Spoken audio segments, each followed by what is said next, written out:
வணக்கம். செல்வகுமாரின் வானிலை ஆய்வறிக்கை 2026 ஆகஸ்ட் 27 வியாழக்கிழமை மாலை நிலவர ஆய்வறிக்கை. அதிகாரப்பூர்வ வானிலை அறிக்கைக்கு இந்திய வானிலை ஆராய்ச்சித்துறை அறிக்கையை பார்க்கவும். நேற்றைக்கு பார்த்தீங்கன்னா சின்ன கல்லாறு உள்ளிட்ட பகுதிகளில் கனமழை பொழிந்திருக்கிறது. கோயம்புத்தூர் மாவட்டம் சின்ன கல்லாறு, சோலையாறு இதெல்லாம் 8 சென்டிமீட்டர் மழை.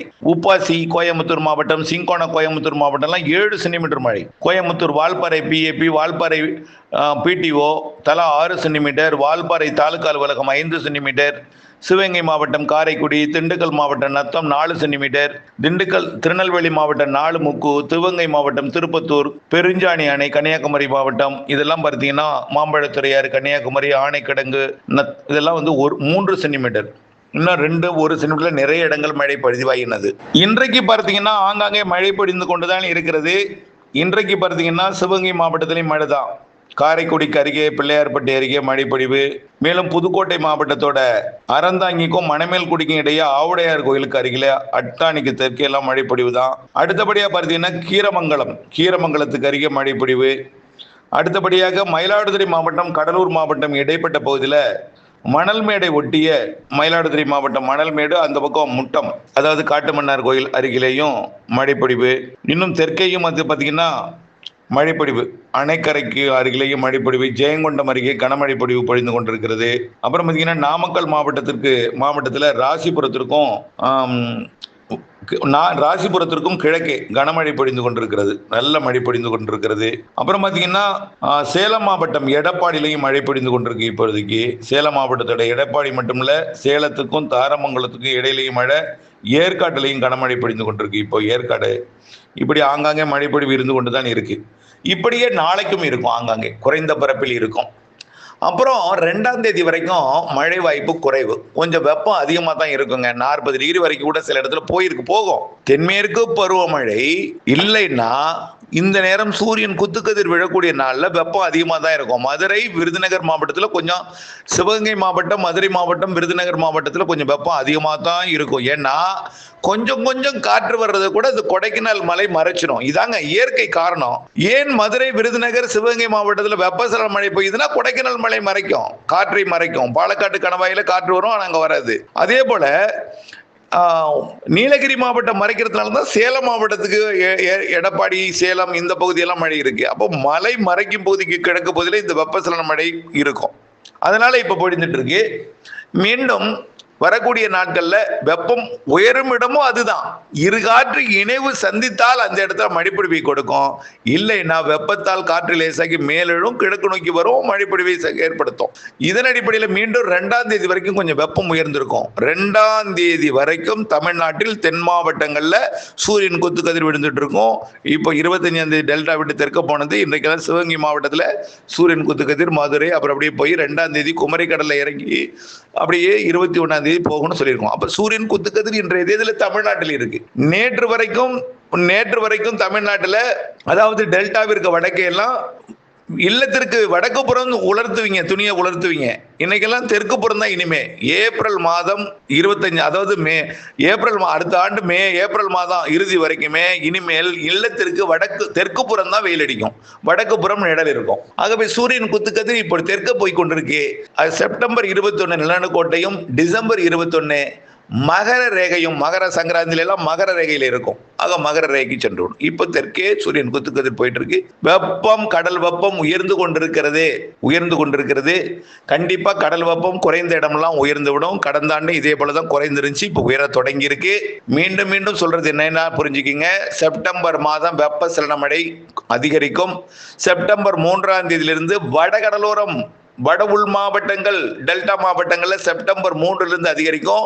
செப்டம்பர் 3, 4, 5, 6, 7, 8, 9, 10ஆம் தேதி வரைக்கும் தினசரி சென்னை, திருவள்ளூர், காஞ்சிபுரம், செங்கல்பட்டு, ராணிப்பேட்டை, வேலூர், திருவண்ணாமலை, கள்ளக்குறிச்சி, விழுப்புரம், கடலூர், புதுச்சேரி, அரியலூர், பெரம்பலூர்லாம் அப்படியே தினம் மழை இல்லாத நாளே இருக்காதுங்க. 3ஆம் தேதிக்கு மேல சென்னை, திருவள்ளூர், காஞ்சிபுரம், செங்கல்பட்டு, வேலூர், திருவண்ணாமலை, கள்ளக்குறிச்சி, விழுப்புரம், அது வடகோடி பகுதிகள் மற்றும் வடகடலோரம், அதாவது வட உள் மாவட்டங்கள் மழை இருந்துட்டே இருக்கும். ஆங்காங்கே மழை இருந்துட்டே இருக்கும். அப்புறம் பாருங்க, இப்ப இது சொல்லும் பொழுதே உங்க ஊரை சொல்லி உங்க ஊருக்கு மழை பெய்யும் பெய்யாதுன்னு எல்லா ஊருக்கும் சொல்லிட்டு இருக்க முடியாது. சொல்லும் பொழுதே உங்க ஊருக்கு புரிஞ்சுக்கணும். எங்க மழை பெய்யும்?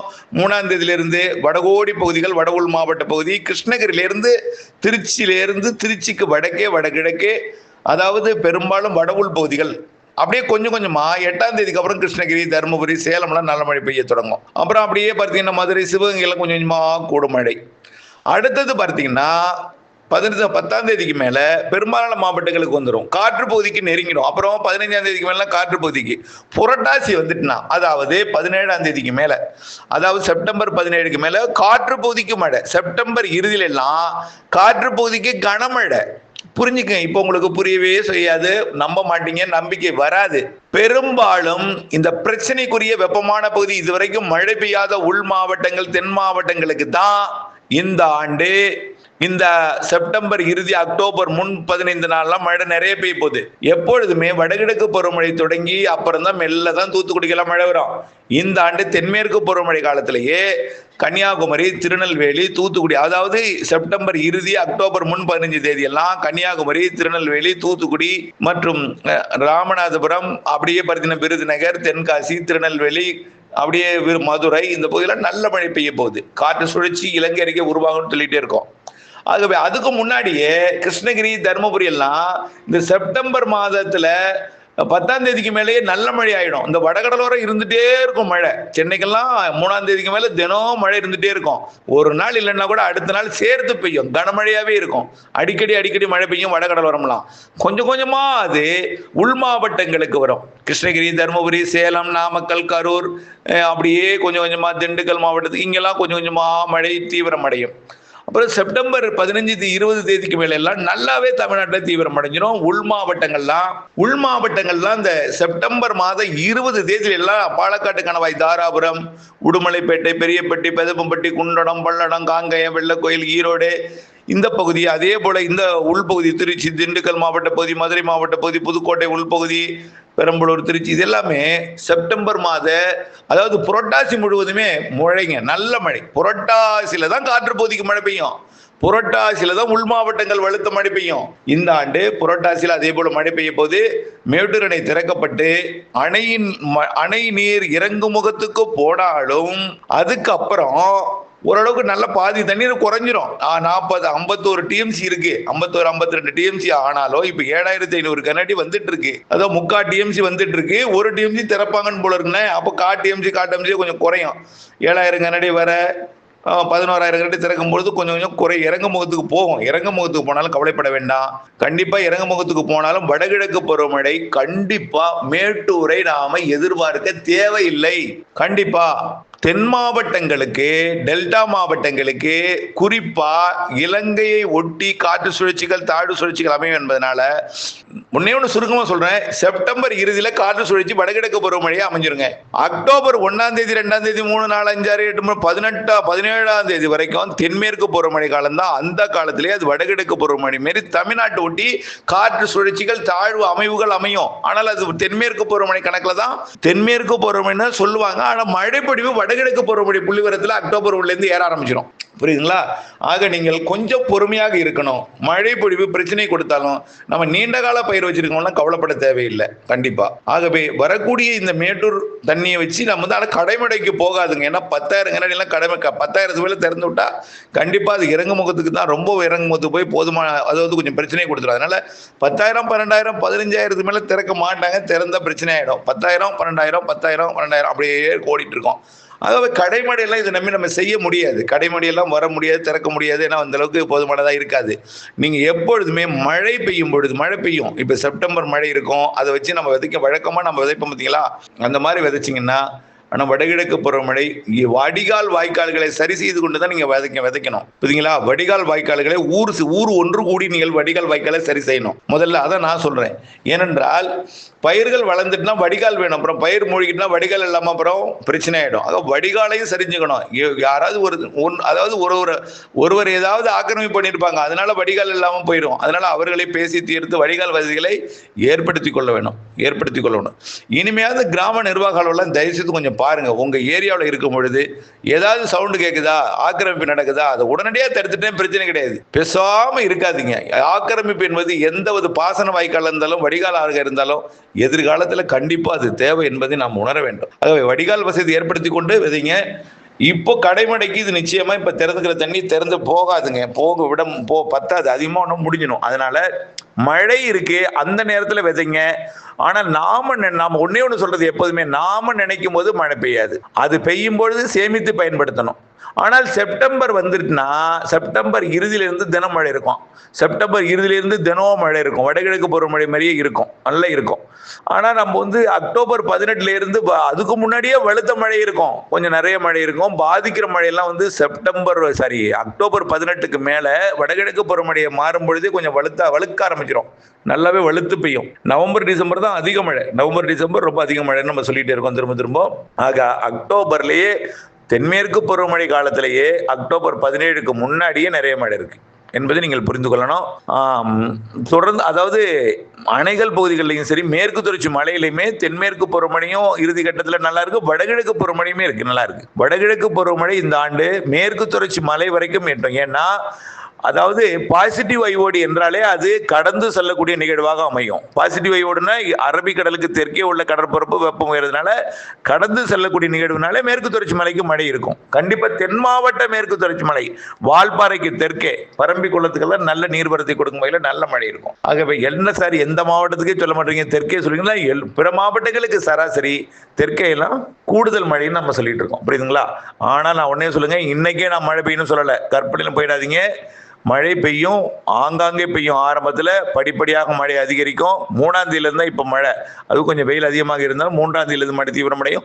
8ஆம் தேதியிலிருந்து மேலும் தீவிரம், 15 மேலும் தீவிரம், மாத இறுதி 15 நாள் அதிகம். அக்டோபர் 1லேருந்து வடகிழக்கு பருவமழை மாதிரியே இருக்கும். தாழ்வு அமைப்புகள் சிஸ்டம்லாம் வந்துடும், அப்பவே வந்துடும். ஆனால் ஒரு 15 நாளைக்கு 15-20 நாள் தென்மேற்கு பருவமழை காலத்தில் இறுதியில் நல்ல வடகிழக்கு பருவமழை மாதிரியே சிஸ்டம்லாம் இருக்கும். ஆகவே அப்படிப்பட்ட மழைப்பொழிவு இருக்கிறது என்பதை தெரியப்படுத்த விரும்புகிறேன். அடுத்தபடியா நிறைய பேர் கேட்டிருக்கீங்க, இந்த கடல் வெப்பம் எப்படி உயருது? கடல் வெப்பம் உயர்றதுக்கு ஆனா ஏன் மழை இல்லை? கடல் வெப்பம் ஏன் உயருது? நல்லா பாருங்க, அறிவியல் காரணம். நம்ம ஏற்கனவே ஆரம்பத்துல கடல் வெப்பம் ஏன் உயருதுன்னா நீரோட்டத்தை பத்தி சொல்லியிருக்கோம். நீரோட்டம்ங்கிறது என்ன? நீரோட்டம்ங்கிறது நீங்க வீட்டுல வெந்நீர் பானை வைக்கிறீங்க, வெந்நீர் வைக்கும் பொழுது முதல்ல சூடுபடுத்தும் பொழுது வெந்நீருக்குள்ளார நல்லா உற்று நோக்கிக்கிட்டே இருந்தீங்கன்னா கீழே கொடுக்கக்கூடிய வெப்பம் அப்படியே பரவும் பொழுது ஒரு கம்பி போல அங்கும் இங்கும் அலையும். அதுதான் வெப்பம் கடத்தக்கூடிய அந்த பானைக்குள்ள நீரோட்டம். கம்பி போல அப்படியே திரியும், அங்கங்க திரிஞ்சிட்டே இருக்கும். அது அந்த பானையில் உள்ள தண்ணீருக்கு வெப்பம் கடத்தக்கூடிய நீரோட்டம், அது வெப்ப நீரோட்டம். வெப்பத்தை கடத்திட்டு போது அது வெப்ப நீரோட்டம். அதே போலதான் கடல்லையும் இருக்கும் வெப்ப நீரோட்டம். ஒரு இடத்துல இருக்கக்கூடிய வெப்பத்தை இன்னொரு இடத்துக்கு கடத்தும். சூரியனும் செங்குத்து கதிர் விடுகிற காரணத்தினால கடல் வெப்பம் உயரும். குளிர்ச்சியான பகுதிகளுக்கு வெப்பமான பகுதியிலிருந்து வெப்பத்தை கடத்தி கொண்டு போய் எல்லா இடத்தையும் சமநிலைப்படுத்தும். தொடர்ந்து சில இடத்துல காற்று வீசிட்டே இருந்துச்சுன்னா வெப்பம் போக அந்த காற்று குறைக்க, அந்த மேல் பரப்பில் அடிக்கக்கூடிய காற்று குறைக்கும். நம்ம எப்படி காபி சாப்பிடும்போது ஊதிட்டு சாப்பிடும்போது எப்படி நம்ம காற்று அந்த வெப்பத்தை குறைக்குதோ, அதே போல நீர் பரப்பு மேல காற்று பயணிக்கும் போது என்ன ஆகும்? அதோட வெப்பத்தை தணிக்கும். நீரோட்டம் ஏற்றும், காற்று தணிக்கும், இப்படி இருக்கும். ஆகவே காற்றும் நீரோட்டமும் இருந்துட்டே இருந்துன்னா சீரான வெப்பம் இருக்கும். காற்று ஓட்டம் இல்லைன்னு அந்த கடற்பரப்பு மேல வெப்பம் உயர்ந்துட்டே இருக்க வேண்டியதான். அதே தான் இப்ப நீராவி காற்று வருது, ஆனால் நீராக மாற்ற சாதகம் இல்லை. காரணம் குளிர்காற்று இல்லை, குளிர்விக்கும் அமைப்பு இல்லை. இது எல்லாமே பருவமழை, தென்மேற்கு பருவமழை வட இந்தியாவிலிருந்து பின்வாங்கி கொண்டு வரும் பொழுது இங்க எல்லாமே மழையா மாறிடும். தென்மேற்கு பருவமழை காலத்தில் அதான் இறுதிக்கட்ட மழைன்னு நம்ம சொல்லியிருக்கிறோம். புரியுதுங்களா? இணைந்தே இருங்கள் அப்டேட்ஸுடன். நன்றி. முதல்ல நாம நினைக்கும் போது மழை பெய்யாது, முதல்ல இந்த வார்த்தையை புரிஞ்சுக்கங்க. அது பெய்யும் பொழுது நாம சேமித்து பயன்படுத்தணும். திரும்ப சொல்றோம், நாம நினைக்கும் போது மழை பெய்யாது, ஆனால் பெய்யும். சேர்த்து பெய்யும். பெய்ய வேண்டிய மழையெல்லாம் ஒரே நல்ல சில நாட்கள்ல கொட்டி தீர்த்துடும். குறைந்த நேரத்தில் அதிக மழை, குறைந்த பரப்பில் அதிக மழை, சிறு நிகழ்வும் அதிக மழை. அப்படித்தான் இந்த வருடம். இணைந்திருங்கள் அப்டேட்ஸுடன். நன்றி.